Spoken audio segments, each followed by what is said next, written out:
If you're new to the world of PC-based sim racing, buying a wheel and pedals is probably the most important purchase you're going to make. But with so many options out there, it's difficult to know even where to begin. So I'm going to make it easy for you. I'm going to give you my 3 favorite wheel and pedal setups at 3 different price points, meaning all you'll need to do is pick the one that fits your budget.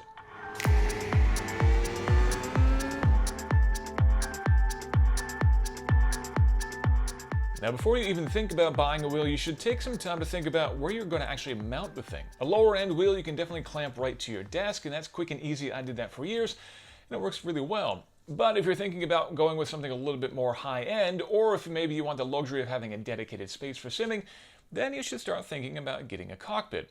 I looked at a lot of different options out there, and I decided that I liked the offerings from a company called Next Level Racing. They have a variety of different products from low end to higher end, and you can basically get the one that fits your budget.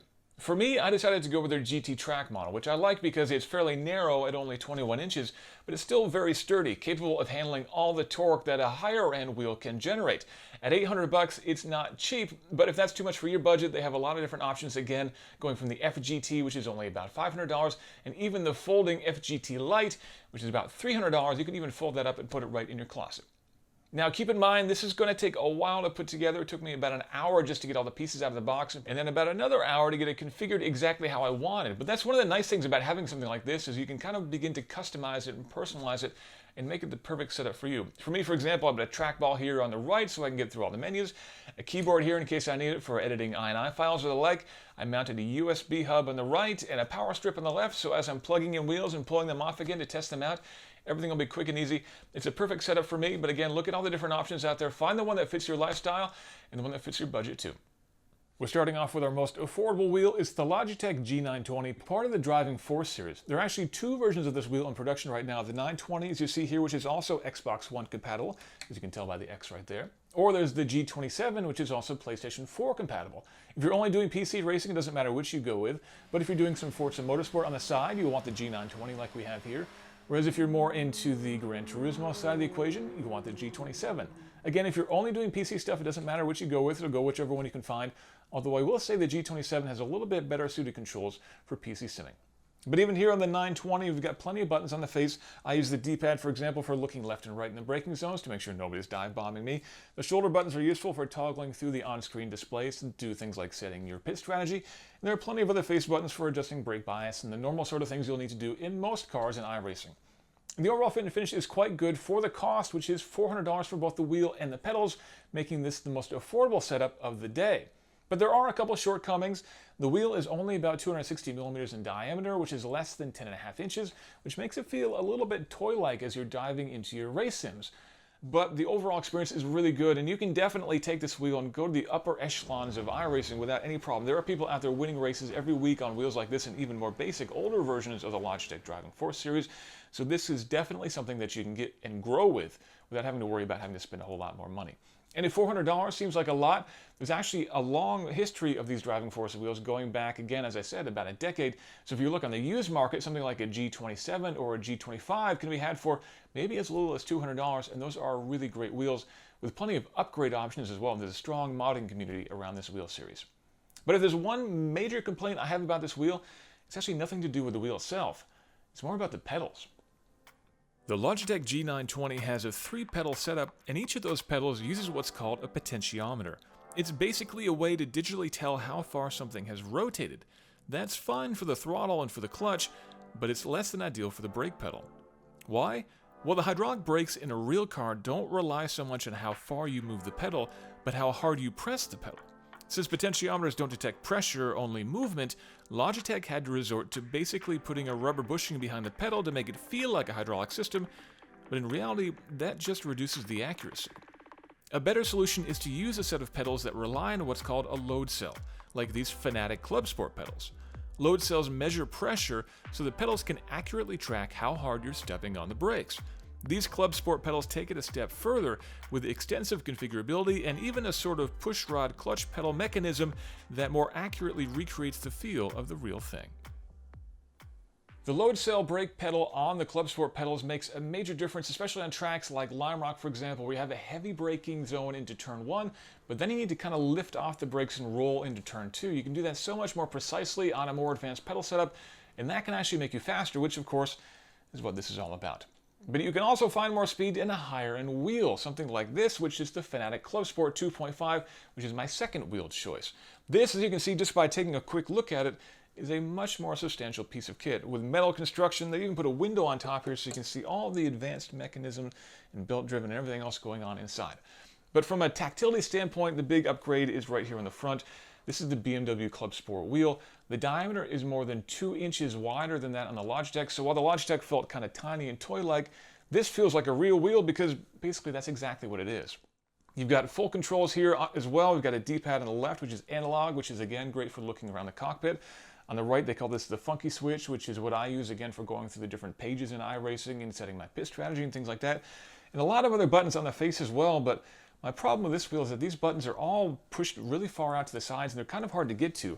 I've got relatively long thumbs, but I can only get to really 2 or maybe 3 of them without having to take my hands off the wheel, which isn't exactly ideal at 200 miles an hour. But the great thing about this wheel setup is that if you don't like this steering wheel, you can throw on another one. Yes, when you buy into a Fanatec wheel and pedal setup, you're making an entry into a big, wide, occasionally frighteningly expensive ecosystem. And while you can definitely burn through your budget very quickly, for those with willpower, it means you can start with an entry-level wheel and pedal setup, and then slowly evolve into a more advanced wheels, pedals, shifters, handbrakes, and all sorts of good stuff as you need it. Fanatec has even divvied things up into categories to make it a little easier, Club Sport being their mid-level tier of products, with a higher tier called Podium. Those can be truly eye-wateringly expensive. How expensive? Well, this Club Sport V2.5 wheelbase you see here costs $540, which isn't that much more than the Logitech G920, but that's just for the wheel base. That BMW steering wheel I was using earlier is a further $300, and the Club Sport pedals are $360 on their own, meaning this setup will set you back a cool $1,100. Not cheap, but a bargain compared to our next and final wheel, the Fanatec Podium DD1 wheelbase, which costs a cool $1,200 on its own. Yes, that may seem crazy, but ask any amateur racer how much a single race weekend costs them just for fuel, tires, and entry fees, and that may just change your perspective a little bit. Here it is, my third and final pick of the day, the Fanatec Podium DD1 wheel. This is their higher end, expensive, direct drive unit, but instead of just sitting here and looking at it, why don't we hook it up and actually take it for a spin? Stepping up now to the Fanatec DD1, the Podium level of wheels, and a little bit of disclosure, this is my personal wheel. The other two that we looked at, those were both evaluation units. This is the one that I actually paid money for. This is the one that I'm racing every week. Why did I choose this over the Club Sport? Well, there are some significant differences between this and the Club Sport wheel, and some minor ones as well, and frankly, it's the more minor differences that matter more to me. But the big thing that everyone talks about with this wheel is how much power it makes. This thing can put out 20 Newton meters of torque, which is more than twice as much as the Club Sport wheel that we looked at before. Now that is a big difference, and frankly a lot of people are buying these wheels because they think that a higher torque, higher force feedback wheel is better, but there's a bit of a secret, and that's more force feedback won't make you any quicker. In fact, it can actually make you slower, because sometimes that means you're fighting harder to get the car to do what you want it to do, whereas a car with little force feedback, or frankly even no force feedback, well, that means you can make a much more quick response. Yes, there are some situations, like if you're fighting a car with oversteer, trying to keep it from spinning, a little bit more force feedback can actually help you in that regard. But short of that, more force feedback will not make you faster. In fact, it can hurt you. Quite literally. This wheel has all sorts of warnings all over it. Every time you boot it up, it warns you and says that this is basically a dangerous thing, and you need to be careful. Go online, you'll find reports of people with broken fingers and broken wrists from using wheels like this. And that is a little bit intimidating, but to be honest with you, I'm more worried about things like repetitive stress injury. You'll find reports of people getting tennis elbow from sim racing. That's not really something that I want. So when I'm using this wheel, I actually usually turn the force feedback down. I run it at about 65% for most cars. That to me is definitely a good blend of realism, but also it's a more manageable amount of torque.